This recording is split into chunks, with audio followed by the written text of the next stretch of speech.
महाभारत ये सिर्फ एक युद्ध की कहानी नहीं है, ये जीवन का आईना है जहां धर्म है, अधर्म है, नीति है, चालाकी है और सबसे बढ़कर इंसानी निर्णय और दिव्यता का संघर्ष। लेकिन एक सवाल हमेशा उठता है, जब भगवान श्री कृष्ण सब कुछ कर सकते थे तो उन्होंने महाभारत का युद्ध क्यों नहीं रोका? क्या वे चाहते थे कि लाखों लोग मारे जाएं? क्या उन्हें रक्तपात पसंद था? आइए आज इस सवाल का उत्तर ढूंढते हैं गहराई से, श्रद्धा से और समझदारी से। बहुत लोग सोचते हैं कि श्री कृष्ण ने जानबूझकर युद्ध होने दिया, लेकिन सच्चाई बिल्कुल अलग है। जब पांडवों और कौरवों के बीच तनाव चरम पर पहुंचा, तब श्री कृष्ण खुद शांति दूत बनकर हस्तिनापुर गए।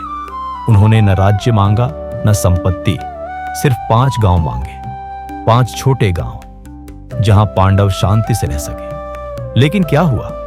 दुर्योधन ने साफ कहा, मैं सुई की नोक बराबर जमीन भी नहीं दूंगा।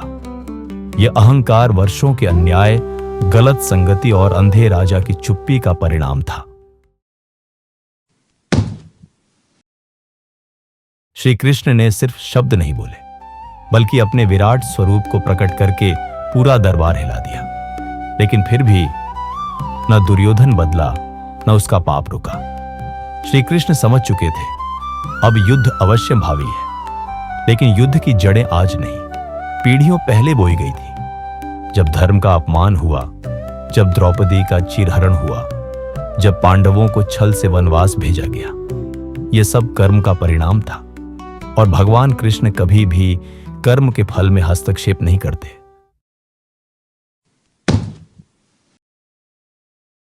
श्री कृष्ण सिर्फ एक भगवान नहीं थे, वो काल थे, समय के अधिपति। उन्होंने कहा था, मैं समय हूं, लोगों का संहारक, चाहे तू युद्ध करे या न करे, ये सब पहले ही मारे जा चुके हैं। उन्होंने कभी जबरदस्ती किसी से कुछ नहीं करवाया, यहां तक कि अर्जुन से भी नहीं।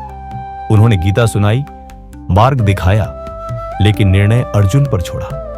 क्या आज भी हम यही नहीं चाहते कि कोई हमें रास्ता दिखाए, लेकिन हमारी स्वतंत्रता बनी रहे?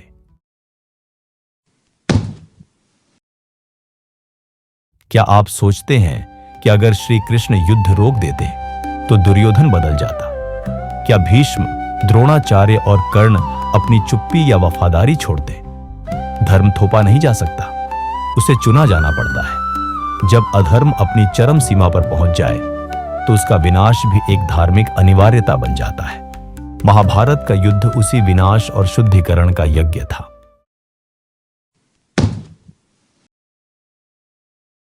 तो क्या श्री कृष्ण युद्ध रोक नहीं सके?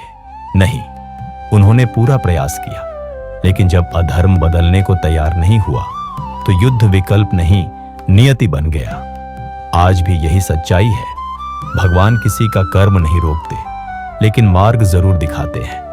गीता आज भी हमारे लिए वह दिव्य प्रकाश है जो बताती है, धर्म के पक्ष में खड़े हो, चाहे तुम्हें अकेले ही क्यों न लड़ना पड़े।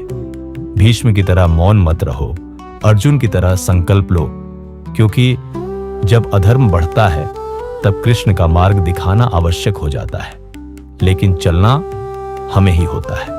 अगर ये विचार आपके मन को छू गए हों तो वीडियो को लाइक करें, शेयर करें और कमेंट में बताएं, क्या आप भी मानते हैं कि कर्म, धर्म और समय, ये तीनों ही हमारी जिंदगी की सबसे बड़ी सच्चाइयां में हैं? जय श्री कृष्ण।